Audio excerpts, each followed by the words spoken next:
ప్రజలే దేవుని సంఘం, ఏర్పరచబడిన వారే యేసుక్రీస్తు దేహం. దేవుని ప్రజలే దేవుని సంఘం, ఏర్పరచబడిన వారే యేసుక్రీస్తు దేహం. సువార్త సేవ జరిగించే జత పనివారం, సాతానును ఓడించే దేవుని సైన్యం.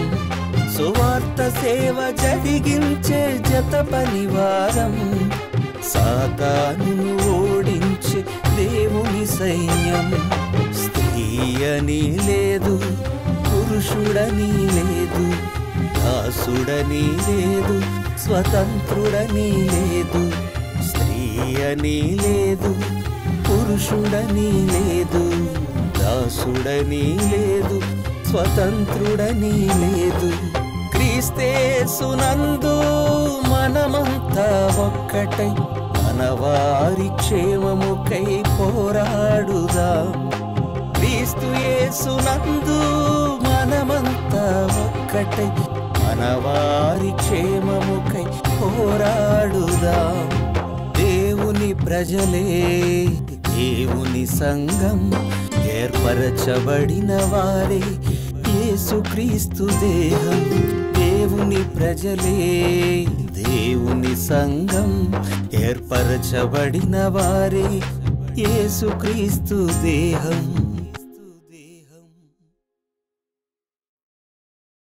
దేవుని మార్గములు చక్కనివి, తిన్ననివి, సరళమైనవి, నిత్యత్వానికి నడిపించేవి. దేవుని మార్గములో జీవమున్నది, దేవుని మార్గములు సత్యముతో కూడుకున్నవి. అయినా దేవుని మార్గమును కనుగొన్నవారు కొందరే, దేవుని మార్గములో ప్రయాణించుచున్నవారు కొందరే. మిగిలిన వారందరూ తండోపతండాలుగా అనేక మందిగా దేవుని మార్గమును ద్వేషిస్తున్నారు, దేవుని మార్గములో తొట్రిల్లుతున్నారు. దేవుని మార్గములో తొట్రిల్లుతున్నారు. ఇదేంటి, ఇలా కూడా జరుగుతుందా? దేవుని మార్గము చక్కనిదైనప్పుడు, దేవుని మార్గము సరళమైనదైనప్పుడు దేవుని మార్గములో తొట్రిల్లుతారా? అంటే అందులో కూడా బోల్తా పడిపోతారా? గమ్యాన్ని చేరుకోలేరా? ఈ విషయాన్ని గూర్చి ఈరోజు దేవుని కృపను బట్టి పరిశుద్ధ గ్రంథం నుండి మనం ఆలోచన చేద్దాం. మనవారు అనే ఈ మహోన్నతమైన కార్యక్రమానికి మీ అందరికీ స్వాగతమును తెలియజేయుచున్నాను. క్రీస్తు యేసునందు అత్యంత ప్రియులైన నా సహోదరి సహోదరులారా, మనవారు అనే కార్యక్రమంలో దేవుని మహాజ్ఞానమును నేర్చుకొనుటకు ఆసక్తిని చూపిస్తున్నటువంటి మీ అందరికీ క్రీస్తు పేరిట శుభములు, వందనములు తెలియజేస్తూ పరిశుద్ధ గ్రంథంలో నుండి ఈరోజు ఒక ఆలోచనాత్మకమైనటువంటి విషయాన్ని మనమంతా కలిసి నేర్చుకుందాం. దేవుని మార్గము ఉన్నతమైనది, దేవుని మార్గము సమమైనది, దేవుని మార్గము చక్కనిది, సరళమైనది. దేవుని మార్గములో నీతిమంతులు నడుచుకుంటారు, యథార్థవంతులు దేవుని మార్గము ద్వారా ప్రయాణించి గమ్యమును చేరుకుంటారు. అయితే బుద్ధిహీనులు, పాపాత్ములు దేవుని మార్గములో తొట్రిల్లుతారు అని పరిశుద్ధ గ్రంథంలో తెలియచేయబడింది. ఈరోజు అనేక మంది దేవుని మార్గమును ద్వేషించటానికి ప్రధానమైనటువంటి కారణము పరిశుద్ధ గ్రంథంలో పొందుపరచబడింది. దేవుని మాటలు స్వచ్ఛమైనవైనప్పుడు, దేవుని మాటలలో యథార్థత ఉన్నప్పుడు, దేవుడు అబద్ధమాడని ఒక గొప్ప శక్తి గనుక ప్రపంచంలో ఉన్న ప్రతి మనిషి దేవుని మాటలను ఆశ్రయించవలసింది పోయి అనేకులు దేవుని మాటలకు ఇంకా దూరంగానే బ్రతుకుతున్నారు. దీనికి కారణం ఏంటి అనగానే, దేవుని మార్గంలో నడుచుకునేటువంటి వారు చాలా కొద్దిమంది ఉంటారు. మిగిలిన వారందరికీ దేవుని మార్గం ఎలా ఉంటుందంటే ఒక ఆటంకంగా ఉంటుంది. ఈ విషయాన్ని పరిశుద్ధ గ్రంథంలో మనం చూద్దాం. హోషేయ గ్రంథము పాత నిబంధన కాలంలో ప్రవక్తల ద్వారా దేవుడు పలికించిన మాటలలో ఈ మాట మనకు కనిపిస్తుంది. హోషేయ గ్రంథము 14వ అధ్యాయము 9వ వాక్యాన్ని చూడండి. చివరి అధ్యాయం, చివరి వాక్యం. ప్రవక్త అయినటువంటి హోషేయ రాసినటువంటి పుస్తకంలో 14వ అధ్యాయము 9వ వాక్యాన్ని పరిశుద్ధ గ్రంథంలో నుండి ఇప్పుడు మీరు జాగ్రత్తగా పరిశీలించాలని నేను కోరుకుంటున్నాను. జ్ఞానులు ఈ సంగతులు వివేచింతురు, బుద్ధిమంతులు వాటిని గ్రహింతురు. ఎలయనగా యెహోవా మార్గములు చక్కనివి, నీతిమంతులు దానిని అనుసరించి నడుచుకొందురు గాని తిరుగుబాటు చేయు వారి దారికి అది అడ్డము గనుక వారు తొట్టిల్లుదురు. దేవుని సంగతులను జ్ఞానులు వివేచిస్తారు, దేవుని మాటలను బుద్ధిమంతులు గ్రహిస్తారు. మరి దేవుని మాటలు ఎవరికి ఆటంకంగా ఉంటాయి? అజ్ఞానులకు, బుద్ధిహీనులకు. తిరుగుబాటు చేయువారికి అన్నాడు దేవుడు. చాలా గొప్ప మాటలండివి, చాలా గొప్ప ఆంతర్యంతో కూడుకున్నటువంటి సంగతులంటివి. నేటి ప్రపంచానికి ఎంతో అవసరమైనటువంటి జ్ఞానమును అనుగ్రహించే మాటలండివి. ప్రవక్త అయిన హోషేయ ద్వారా దేవుడు పలికించిన ఈ మాటలను జాగ్రత్తగా మీరు నేర్చుకోవాలి. బుద్ధిమంతులకు, జ్ఞానులకు దేవుని మార్గములు ఎలా ఉన్నాయి? దేవుని మాటలు ఎలా ఉన్నాయి? వారు వాటిని ప్రేమిస్తున్నారు, వారు వాటిని వివేచిస్తున్నారు, గ్రహిస్తున్నారు. దేవుని మార్గంలో చక్కగా నడుచుకుంటున్నారు. నడుచుకుంటూ వారు ఏమని తెలియజేస్తున్నారు? యెహోవా మార్గములు చక్కనివి అని తెలియజేస్తూ, ప్రకటిస్తూ నడుచుకుంటున్నారు. కానీ మరికొందరున్నారు, అనేక మందిగా ఉన్నారు. వారెవరు? తిరుగుబాటు చేయువారు. తిరుగుబాటు చేయువారు. దేవుడు వారికి పెట్టిన పేరు అది, తిరుగుబాటు. ఎవరి మీద తిరుగుబాటు? దేవుని మీద తిరుగుబాటు. అంటే దేవుడు ఒక మార్గాన్ని నిర్దేశించాడు కదా, ఈ మార్గంలో నడుచుకోండి, ఈ విధంగా మీరు బ్రతకండి, మీ జీవితం అంతా ఇలా ఉండాలి అని దేవుడు ముందుగా ఆశించాడు, వ్రాయించాడు, మనుషులను భూమి మీదకి పంపించాడు. దేవుడు కోరుకున్నటువంటి జీవితం మనుషులకు ఇష్టం లేదు, చాలా మందికి ఇష్టం లేదు. వారందరినీ దేవుడు ఏమంటున్నాడు? తిరుగుబాటు చేసేటువంటి ప్రజలు. ఇశ్రాయేలీయులు ఉన్నారు, సర్వలోకంలోనే ఉన్నారు. ఏ కాలంలోనికి వెళ్ళి చూచినా ఉన్నారు, ఏ కాలంలోనికి వెళ్ళి చూచినా ఉన్నారు. ఎందుకు? అపవాది అయిన వాడు ఉన్నాడు కదా, దుష్టుడైన వాడు ఉన్నాడు కదా. ఆ నరహంతకుడు మనుషులను ప్రేరేపిస్తున్నాడు. దేవుని మార్గంలో ఉండకుండా దేవుని మార్గమునకు తిరుగుబాటు చేసేలా మనుషులను ప్రేరేపిస్తున్నాడు. వాడు అసలైనటువంటి నరహంతకుడు, దుష్టుడు. వాడి ప్రలోభకు లోనైపోయినటువంటి మనుషులందరూ కూడా తిరుగుబాటు చేసేవారుగా మారిపోతున్నారు. అప్పుడు దేవుడు ఏమంటున్నాడు చూడండి, తిరుగుబాటు చేసే ప్రజలారా, తిరుగుబాటు చేసే మీకు నా దారి ఎలా ఉంటుంది? నా మార్గం ఎలా ఉంటుంది? అడ్డంగా ఉంటుంది. అదేంటండి, దేవుని మార్గము అసలు అడ్డంగా ఉంటుందా? దేవుని మార్గము వంకరగా ఉంటుందా? దేవుని మార్గము గుంతలతో ఉంటుందా? సరళమైనది కదా, చక్కనిది కదా. దేవుని మార్గము గొప్పది అయినప్పటికీ తిరుగుబాటు చేసేవారికి దేవుని మార్గము ఎలా ఉందంటే, తిరుగుబాటు చేసేవారికి దేవుని మార్గం ఎలా ఉందంటే అడ్డముగా ఉన్నది. తిరుగుబాటు చేయువారి దారికి అది అడ్డము కనుక వారు ఒకవేళ దేవుని మార్గంలో ప్రయాణించాలి అనుకున్నా ఏమవుతారు?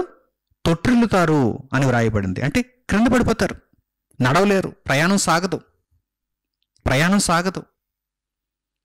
నా ప్రియులైన సహోదరి సహోదరులారా, ఈ విషయాన్ని మీరు చక్కగా ఆలోచించాలి, అర్థం చేసుకోవాలి, నేర్చుకోవాలి. మీరు తిరుగుబాటు చేసే ప్రజలుగా ఉన్నారా? అయితే దేవుని మార్గంలో మీరు నడుచుకోవాలి అనుకుంటే మీరు తొట్టిల్లిపోతారు, అంటే మీరు క్రింద పడిపోతారు. ఆ మార్గంలో మీరు నడుచుకోవటం అసాధ్యం, నడుచుకోలేరు. మరి ఎప్పుడు నడుచుకోగలరు? దేవుని మార్గమందు ఒక మనిషి ఎప్పుడు నడుచుకోగలడు? ఆ మనిషి జ్ఞానవంతుడైనప్పుడు, ఆ మనిషి బుద్ధిమంతుడైనప్పుడు, ఆ మనిషి నీతిమంతుడిగా బ్రతకాలనుకున్నప్పుడు, దేవునికి విధేయుడిగా బ్రతకాలనుకున్నప్పుడు ఆ మనిషి దేవుని మార్గంలో నడుచుకోగలడు. ఈ మాటలను చక్కగా మీరు అర్థం చేసుకోవాలి. మీ జీవిత కాలంలో ఎప్పుడు మర్చిపోకూడదు ఈ మాటలు. మీ జీవిత కాలంలో ఎప్పుడు మర్చిపోకూడదు ఈ మాటలు. దేవుని యొక్క జ్ఞానము ఎవరికైతే గొప్పగా కనిపిస్తుందో, దేవుని మాటల యందు ఎవరైతే భయభక్తులు చూపిస్తారో, దేవుని మార్గముల యందు ఎవరైతే నడుచుకోవాలని అనుకుంటారో, వారందరూ కూడా దేవునికి విధేయత చూపించి, దేవుని మార్గమును ప్రేమించి, గమ్యమును చేరుకునేంత వరకు దేవుడు చూపించిన ఆ మార్గంలో నడుచుకోవాలి. అటువంటి జాబితాలో మనం ఉండాలి. లేకపోతే మనం నిత్యత్వాన్ని చేరుకోలేం. కానీ ప్రపంచంలో ఉన్నటువంటి అనేక మంది మాత్రం ఆ మార్గంలో లేరు, ఆ జాబితాలో లేరు. మరి ఎలాంటి జాబితాలో ఉన్నారు? తిరుగుబాటు చేసేవారి జాబితాలో ఉన్నారు. తిరుగుబాటు చేసేవారికి దేవుని వాక్యం, దేవుని మార్గం ఎలా ఉంటుందంటే అడ్డముగా ఉంటుంది, అడ్డముగా ఉంటుంది. ఒకవేళ మీరు అనుకోవచ్చు, ప్రపంచంలో అందరికీ నచ్చుతుందండి దేవుని మార్గం, నచ్చనిది ఎవరికి అని మీరు అనుకోవచ్చు. లేదు లేదు, అందరికీ నచ్చదు. దేవుని మార్గం అందరికీ నచ్చదు. ఎందుకు నచ్చదు అంటే, వారు తిరుగుబాటు చేయువారు ఎలా నచ్చుతుంది? వారు తిరుగుబాటు చేయువారు ఎలా నచ్చుతుంది? సమస్త మానవ కోటిలో దేవుని మార్గమును ప్రేమించేవారు కొందరే, దేవుని మార్గమును ద్వేషించేవారు ఎందరో. ఎందుకు ద్వేషిస్తున్నారు అనగానే, వారి దారికి దేవుని మాటలు అడ్డంగా ఉంటాయి, దేవుని మార్గము అడ్డముగా ఉంటుంది. వారు తొట్టిల్లుతారు, వారు క్రింద పడిపోతారు. ఆ మార్గంలో వారు నడుచుకోలేరు, దేవుని మార్గంలో వారు నడుచుకోలేరు. ప్రియులారా, దేవుడు మనుషులకు అనుగ్రహించిన మార్గము యేసుక్రీస్తు ప్రభువు.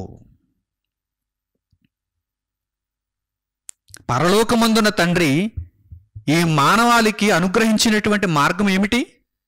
ఒక్క మాటలో చెప్పాలంటే, పరలోకమందున్న దేవుడు మనుషులకు అనుగ్రహించిన మార్గము ఏమిటి? యేసుక్రీస్తు ప్రభు. ఆయన ఏమంటున్నారు? నేనే మార్గము, నేనే మార్గం, ఐ యామ్ ది వే. పరలోకమందున్న తండ్రిని చేరుకోవటానికి నేనే మార్గము, నేనే సత్యము, నేనే జీవము అని తెలియజేశారు. ప్రభువైన యేసును లోకమునకు అనుగ్రహించిన దేవుడు, ఇదిగో ఈ మార్గంలో మీరు నడుచుకోండి, ప్రభువైన యేసు మార్గంలో మీరు నడుచుకోండి అని తెలియజేస్తే, కేవలం కొంతమందికి మాత్రమే ఆ మార్గము గొప్పదిగా కనిపించింది, చక్కనిదిగా కనిపించింది, సరళమైనదిగా కనిపించింది. ఆ మార్గంలో నడుచుకుంటే గమ్యాన్ని చేరుకోగలం అనేటువంటి ఒక గొప్ప నిరీక్షణతో వారు ఆ మార్గంలో నడుచుకున్నారు, మంచి ఫలితాన్ని పొందారు, పొందబోచున్నారు. అయితే అనేక మంది దేవుడు అనుగ్రహించినటువంటి రక్షణ మార్గమైన యేసుక్రీస్తు ప్రభువును బట్టి తొట్టిల్లిపోతున్నారు. ఎందుకంటే వారు అవిధేయులు, వారు తిరుగుబాటు చేసేవారు, వారు అజ్ఞానులు, వారు బుద్ధిహీనులు. దేవుడు ఏర్పరిచిన మార్గము వారికి ఆటంకముగా ఉన్నది. యేసుక్రీస్తు ప్రభువు వారికి ఆటంకముగా ఉన్నాడు. ఎందుకు అంటే వారు బుద్ధిహీనులు, వారు పాపాత్ములు. అందుకే దేవుడు అనుగ్రహించినటువంటి చక్కని మార్గము వారి దృష్టికి ఎలా కనిపిస్తున్నది? ఒక ఆటంకముగా కనిపించుచున్నది. యేసుక్రీస్తు ప్రభు శరీరధారిగా ఈ భూమి మీదకి వచ్చినటువంటి తొలినాళ్లలో, ఆ మొదటి రోజుల్లో మరియ యోసేపులు ఆయనకు 8 దినముల వయస్సున్నప్పుడు, శరీరధారిగా యేసుక్రీస్తు ప్రభువుకు 8 దినముల వయస్సున్నప్పుడు 8వ దినమున సున్నతి చేయించటానికి, దేవునికి ప్రతిష్ఠించటానికి దేవాలయమునకు తీసుకుని వచ్చారు. బాలుడైన యేసు శరీరధారిగా బాల్య దశలో ఉన్నటువంటి శరీర ఆకారాన్ని కలిగి ఉన్నటువంటి యేసు తల్లిదండ్రుల చేతుల్లో ఉన్నాడు. బాలుడైన యేసును చూడగానే ఒక ప్రవక్త, సుమయోను అనేటువంటి ఒక ప్రవక్త ఏమని తెలియజేస్తున్నారు? ఆ మాటలను ఒక్కసారి పరిశుద్ధ గ్రంథంలో మీరు చూడండి. లూకాసు వార్త 2వ అధ్యాయము 34వ వాక్యం. దేవుడు అనుగ్రహించినటువంటి ఈ రక్షణ మార్గము ప్రపంచంలో ఉన్న ప్రతి మనిషి నడుచుకునేదిగా ఉంటుందా, లేక కొందరు మాత్రమే ఈ మార్గములో నడుచుకొని గమ్యాన్ని చేరుకుంటారు, మిగిలిన వారందరికీ ఇది ఆటంకముగా ఉంటుందా అనే విషయాన్ని ప్రవక్త అయిన సుమియోను దేవుని ఆత్మావేశము వలన ఎప్పుడో తెలియజేశారు. పరిశుద్ధ గ్రంథంలో మాటలు చూడండి. లూకాసు వార్త 2వ అధ్యాయము 34వ వచనం. లూకాసు వార్త 2వ అధ్యాయము 34వ వచనాన్ని చూడండి.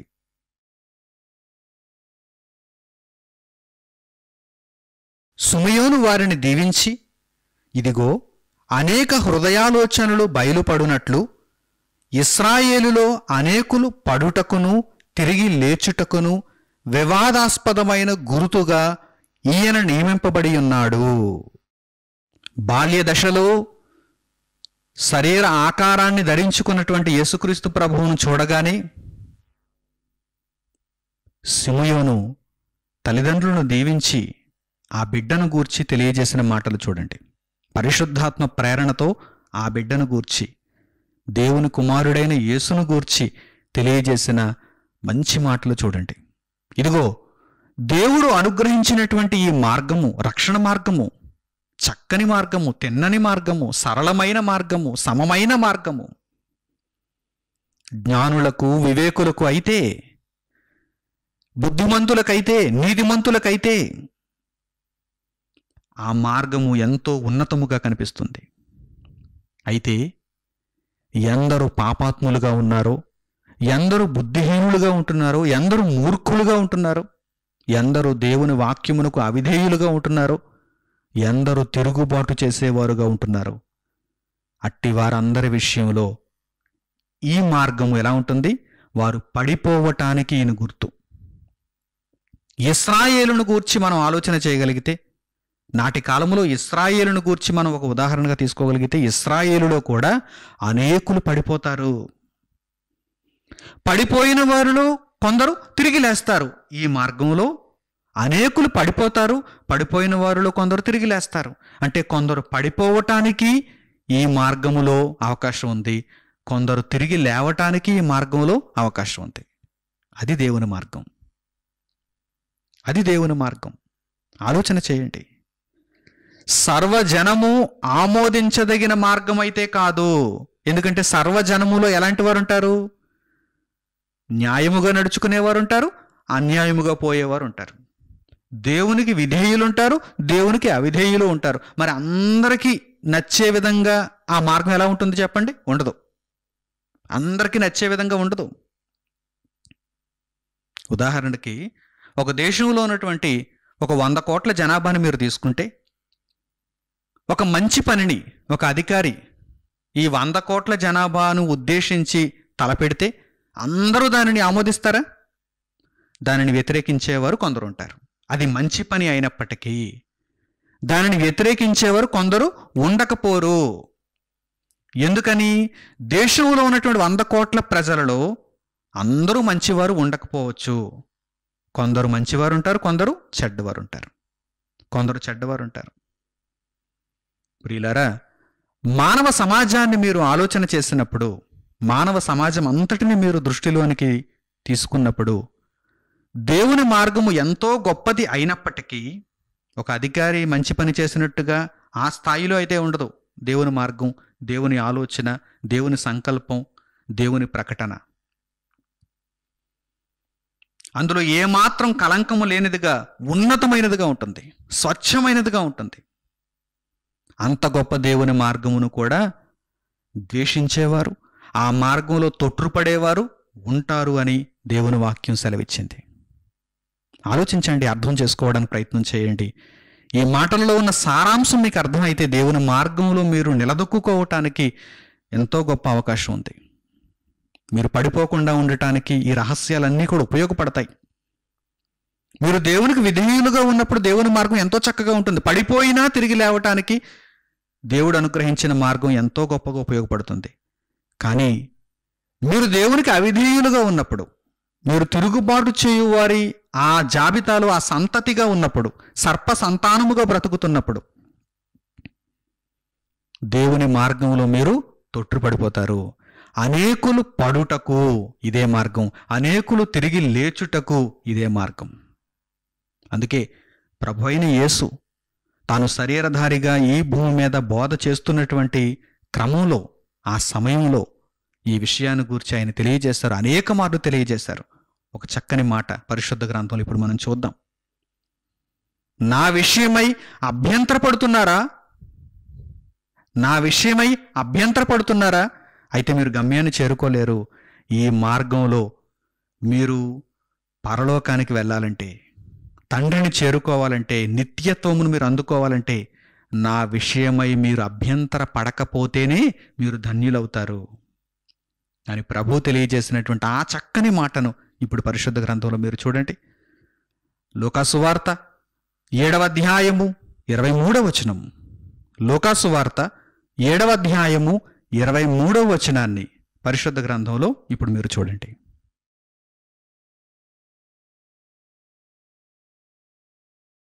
నా విషయమై అభ్యంతర పడనివాడు ధన్యుడని వారికి ఉత్తరమిచ్చెను. స్త్రీలు కనిన వారిలో బాప్తిస్మమిచ్చి యోహాను కంటే గొప్పవాడు పుట్టలేదు. అంత ఉన్నతుడు, మనుషులందరిలో అంత గొప్పవాడు బాప్తిస్మమిచ్చి యోహాను. స్త్రీలు కనిన వారిలో బాప్తిస్మమిచ్చి యోహాను కంటే గొప్పవాడు పుట్టలేదు. కానీ అతడు కూడా, బాప్తిస్మమిచ్చి యోహాను కూడా చివరికి వచ్చేసరికి ఏమని అడుగుతున్నాడు? తన శిష్యులను పంపించి ఏమని అడగమన్నాడు? రాబోవాడవు నీవేనా, మేము మరి ఒకని కొరకు కనిపెట్టవలనా అని అడుగుటకు తన శిష్యులను పంపించాడు. తాను చెరసాలలో ఉన్నాడు, శిష్యులను పంపించాడు. యోహాను శిష్యులు వచ్చారు, యేసునొద్దకు వచ్చారు. యేసును అడుగుతున్నారు, రాబోవాడవు నీవేనా, మేము మరి ఒకని కొరకు కనిపెట్టవలనా? నీవేనా క్రీస్తువు, నీవేనా దేవుని మార్గానివి అని సందేహపడుతూ, అభ్యంతరపడుతూ అడుగుతున్నారు. అప్పుడు ఆయన సమాధానం తెలియజేశాడు. సువార్త ప్రకటింపబడుచున్నది, బేదలకు సువార్త ప్రకటింపబడుచున్నది, అనేకులు స్వస్థపరచబడుచున్నారు, చనిపోయిన వారు సైతము లేపబడుచున్నారు. దేవుని వాక్యమునకు దేవుడు ఇచ్చినటువంటి సూచక క్రియలు, మహత్కార్యాలు, అద్భుతాలు ఇవన్నీ కూడా ఒక ఆధారమును కలుగజేస్తూ దేవుని వాక్యమును స్థిరపరచుచున్నవి. ఈ మార్గము ఉన్నతమైనది, గొప్పది. అయితే ఈ మార్గమును గూర్చి ఎవరైతే అభ్యంతర పడతారో వారికి ధన్యత ఉండదు. వారు తొట్రుపడతారు, వారి మార్గంలో ప్రయోజనాన్ని పొందలేరు. నా విషయమై అంటే దేవుడు అనుగ్రహించిన మార్గము విషయమై, యేసు విషయమై అభ్యంతర పడనివాడు ధన్యుడు. అభ్యంతర పడేవాడు ఆగిపోతాడు, తొట్టిల్లుతాడు. ఎంత చక్కని మాట! అంటే దేవుని మార్గంలో మనం ఎంత గొప్పగా నడుచుకోవాలి. గురి యొద్దకే పరిగెత్తుచున్నాను అంటున్నారు పౌలు గారు. గురి యొద్దకే పరిగెత్తుచున్నాను. అంతే తప్ప తనకంటూ ఒక ఇష్టాన్ని ఏర్పరచుకొని నా బ్రతుకునెందుకు దేవునికి ఇవ్వాలి అనుకుంటూ దేవుని మార్గంలో ఒక అవిధేయుడిగా అతనేమి బ్రతకలేదు.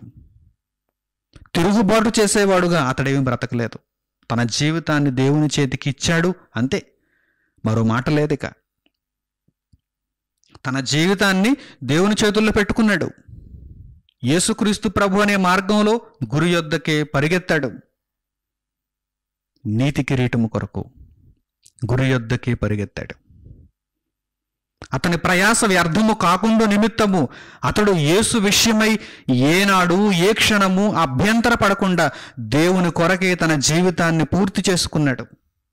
ప్రియులారా, మనము కూడా అట్టి మాదిరిగా యేసు విషయమై అభ్యంతర పడకుండా, దేవుని మార్గము విషయమై అభ్యంతర పడకుండా గమ్యమును చేరుకునేంత వరకు కూడా ఆ నిరీక్షణతో, విశ్వాసముతో ముందుకు కొనసాగాలి.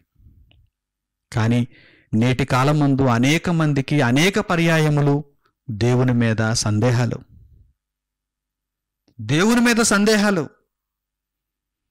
ఒక అడుగు ముందుకు వేసిన 100 అడుగులు వెనక్కి వేస్తున్నారు. క్రీస్తులో బాప్తిస్మము తీసుకున్న, జీవ మార్గములో నడుచుకొనుటకు ఒక్క అడుగు ముందుకు వేసిన మరలా పలు సందేహాలతో, అవిశ్వాసపు జీవితాలతో భ్రష్టులై, దేవుని వాక్యమునకు అవిధేయులై చీకటి మార్గములోనికి మరలా వెళ్ళిపోతున్నారు. మరణకరమైనటువంటి పరిస్థితులలోనికి జారిపోతున్నారు. అటువంటి బ్రతుకులు ఫలవంతమైనవిగా ఉండవు, తొట్రుపడే జీవితాలవి. దేవుని మార్గంలో తొట్టిల్లిపోయే జీవితాలవి. అందుకే ప్రభువారు ఏమంటున్నారు? నా విషయమై అభ్యంతరపడని వాడు ధన్యుడు. ఎందుకయ్యా అభ్యంతరం? దేవుడు నిన్ను మోసం చేస్తాడా? దేవుడు నిన్ను దోచుకుంటాడా? ఈరోజు మిగిలిన మనుషులందరి వలె దేవుడు నిన్ను ముంచేస్తాడా? నీ సొత్తు కాదు, నీవు కావాలి అని దేవుడు నిన్ను పిలిచినప్పుడు దేవుని యొక్క స్వచ్ఛమైన మనస్సు నీకు అర్థం కాలేదా? నీ సొత్తు కాదు, నీ సొమ్ము కాదు, నీ వలన ఏదో నాకు వచ్చే రాబడి కాదు. ఏనాడు నీ యొద్ద నుండి ఒక్క పైసా కూడా నేను ఆశించలేదు. నీ మార్పు కావాలి, నీలో నిజాయితీ కావాలి, నీవు ధర్మమును అనుసరించాలి, నా మార్గంలో నీవు నడుచుకోవాలి అని దేవుడు తెలియజేసినప్పుడు దేవుని మనసులో ఉన్నటువంటి ఆ స్పష్టత నీకు అర్థం కావటం లేదా? సందేహాలు సందేహాలు సందేహాలు. ఈ సందేహాలతో వెనకడుగు వేస్తూ మరలా అపవాదికి ఆకర్షింపబడుతున్నారు. అందుకే ప్రభు తెలియజేశారు, నా మార్గము విషయమై అభ్యంతర పడని వాడు ధన్యుడు. అనేకులు అభ్యంతర పడతారు, తొట్టిల్లిపోతారు. సుమయోను ముందుగానే చెప్పాడు, తల్లిదండ్రులను దీవించి సుమయోను ముందుగానే చెప్పాడు, ఇదిగో ఇశ్రాయేలులో అనేకులు పడుటకు తిరిగి లేచుటకు ఈయన వివాదాస్పదమైన గుర్తుగా ఉంటాడు. అంతే తప్ప సర్వజనము ఆమోదించే గుర్తుగా అయితే ఉండడు. వివాదాస్పదమైన గుర్తు. అయితే ఈ మార్గము నిన్ను నిత్యత్వానికి చేర్చేదిగా ఉన్నప్పుడు నీవు ధన్యుడు అనే చెప్పాలి, ధన్యురాలు అనే చెప్పాలి. ఈ మార్గములో నీకు ఆటంకముగా ఇంకనూ ఏమైనా ఉన్నాయి అంటే లోపము నీలోనే ఉన్నదని నీవు గ్రహించాలి. దేవుని మార్గం అయితే చక్కనిది, ఆ మార్గములో కూడా ఇంకా నీవు తొట్రుపడుతున్నావంటే లోపము నీలోనే ఉన్నదని గ్రహించు ఓ సోదరా, గ్రహించు ఓ సోదరి. పేతురు గారు కూడా తాను పరిశుద్ధాత్మ ప్రేరణతో వ్రాసినటువంటి పత్రికలో తెలియజేసిన ఈ అద్భుతమైన మాటలు చూడండి. ప్రభు అయిన యేసు మార్గమును గూర్చి ఆయన వ్రాసినటువంటి మాటలు చూడండి. మీ జ్ఞాననేత్రం వెలగాలి, తలలో ఉన్న కన్ను తెరుచుకోవాలి. మనోనేత్రములతో చూడండి, దేవుని మాటలను మనోనేత్రములతో చూడండి. పేతురు గారు వ్రాసిన మొదటి పత్రిక 2వ అధ్యాయము 7వ వాక్యం నుండి, పేతురు గారు వ్రాసిన మొదటి పత్రిక 2వ అధ్యాయము 7వ వాక్యం నుండి పరిశుద్ధ గ్రంథంలో చక్కగా ఇప్పుడు మీరు పరిశీలనాత్మకంగా చూడండి.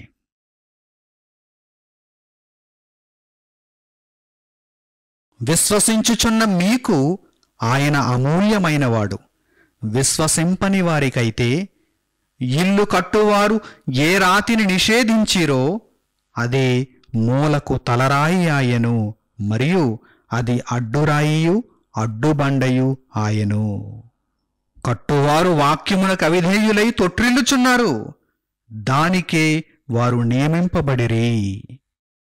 దేవునికి విధేయులైతే, దేవుని మాటలు స్వచ్ఛమైనవి, ఆయన మార్గములో ఎటువంటి కలంకము లేదు అని మీరు విశ్వసిస్తే దేవుని మార్గం మీకు ఎలా కనిపిస్తుంది? అమూల్యమైనదిగా కనిపిస్తుంది. యేసు ప్రభువు మీ పాలిట ఎలా ఉంటాడు? అమూల్యమైన వాడుగా ఉంటాడు. మన పాలిట దేవుని మార్గము విశిష్టమైనది కదా, అమూల్యమైనది కదా, అంటే వెలకట్టలేనిది కదా. విశ్వసించే ప్రతి ఒక్కరికి దేవుని మాటలు, దేవుని మార్గము, ప్రభువైన యేసుక్రీస్తు అమూల్యము. విశ్వసింపని వారికైతే అంటే దేవుని మార్గమునకు అవిధేయులకైతే, దేవునికి తిరుగుబాటు చేసేవారికైతే ఎలా ఉంటుంది? ఇల్లు కట్టేవారు ఒక రాయిని నిషేధించేశారు. చివరికి ఆ రాయి ఎలా అయిపోయింది? ఆ రాయి ఎలా మారిపోయింది? మూలరాయి, తలరాయి. ఇల్లు కట్టువారు నిషేధించినటువంటి రాయి చివరకు తలరాయి అయిపోయింది. జాగ్రత్తగా మీరు గ్రహించాలి. ఇల్లు కట్టువారు నిషేధించినటువంటి రాయి మూలకు తలరాయి అయిపోయింది. ఆ రాయి వారికి ఎలా మారిపోయిందంటే అడ్డురాయి, అడ్డుబండగా మారిపోయింది. అడ్డురాయి, అడ్డుబండగా మారిపోయింది. ఏంటి రాయి ఇక్కడ ఉంది అన్నట్టుగా ఉంది. కానీ కట్టేవారు క్రమముగా కడితే ఆ రాయి ఒక పునాది రాయిగా ఉండి ఇంటిని నిలబెడుతుంది.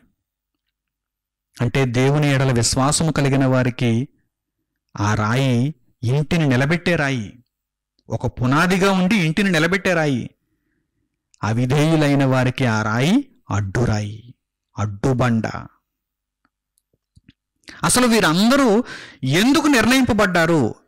అవిశ్వాసులైన వారు, అవిధేయులైన వారు, దేవుని ఎడల తిరుగుబాటు చేసేటువంటి ప్రజలుగా ఉన్నవారు వీరందరూ ఎందుకు నిర్ణయింపబడ్డారంటే ఇదిగో దీనికి నిర్ణయింపబడ్డారు.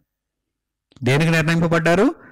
తొట్టిల్లడానికి నిర్ణయింపబడ్డారు. వారు వాక్యమునకు అవిధేయులు, వారు తొట్టిల్లడానికి నిర్ణయింపబడ్డారు. కనుక నా ప్రియులైన సహోదరి సహోదరులారా, దేవుడు ప్రపంచానికి అనుగ్రహించిన ఒక విశిష్టమైన అమూల్యమైన మార్గముగా యేసుక్రీస్తు ప్రభు ఉన్నప్పుడు ఆయనను మీరు విశ్వసించి ఆ మార్గములో ప్రయాణిస్తూ సంతోషిస్తూ పరలోకమునకు చేరుకునే విధంగా మీ బ్రతుకులను కొనసాగించుకుంటున్నారా? లేక వాక్యమునకు అవిధేయులై మాటి మాటికి తొట్టిల్లిపోవచ్చు అపవాది మార్గంలోనికి మరలా వెళ్ళిపోతున్నారా?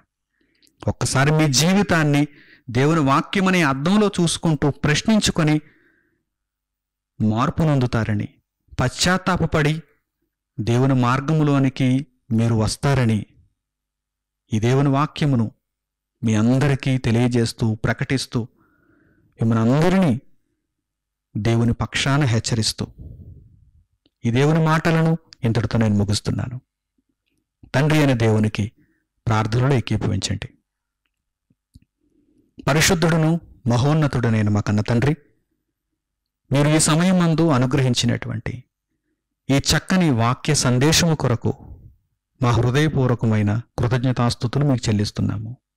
నాయనా, మీ మార్గము నీతిమంతులకు, బుద్ధిమంతులకు గొప్పది, నిత్యత్వానికి నడిపించేది, అమూల్యమైనది. తండ్రి, తిరుగుబాటు చేయు వారి దారికి మీ మార్గము అడ్డము గనుక వారు తొట్టిల్లిపోతున్నారు. ఈ సంగతులను గూర్చి ఎంతో విశ్లేషణతో ఈ సమయమందు మీరు దయచేసినటువంటి ఈ సమస్త విధములైనటువంటి జ్ఞానము కొరకు మా హృదయపూర్వకమైన కృతజ్ఞతలు మీకు తెలియజేస్తున్నాం. కేవలము వినువారు మాత్రమై ఉండి వారిని వారు మోసపుచ్చుకొనకుండా మీ మాటలను అనుసరించి జీవిస్తూ మీ మార్గములో చక్కగా ప్రయాణిస్తూ నిత్య జీవార్థమైన ఫలితమును అందుకుని నిమిత్తము మీకు విధేయులుగా బ్రతకటానికి ప్రతి ఒక్కరికి మీ కృపను, మీ సహాయమును అనుగ్రహించమని, అటువంటి మనస్సుతో మీ బిడ్డలందరూ ఉండగలగటానికి తండ్రి వారిని జ్ఞాపకం చేసుకోమని మిమ్మల్ని వేడుకుంటూ ఈ ప్రార్థన మనవులన్నింటినీ మా ప్రభువును రక్షకుడునైన యేసుక్రీస్తు వారి పేరిట మిమ్మల్ని అడుగుచున్నాము తండ్రి. ఆమేన్. మన తండ్రి అయిన దేవుని ప్రేమ, మన రక్షకుడైన యేసుక్రీస్తు వారి కృప, పరిశుద్ధాత్మని అన్యోన్య సహవాసము మనందరికీ సదాకాలము తోడై నడిపించునుగాక. ఆమేన్. అందరికీ వందనములు. సెలవు.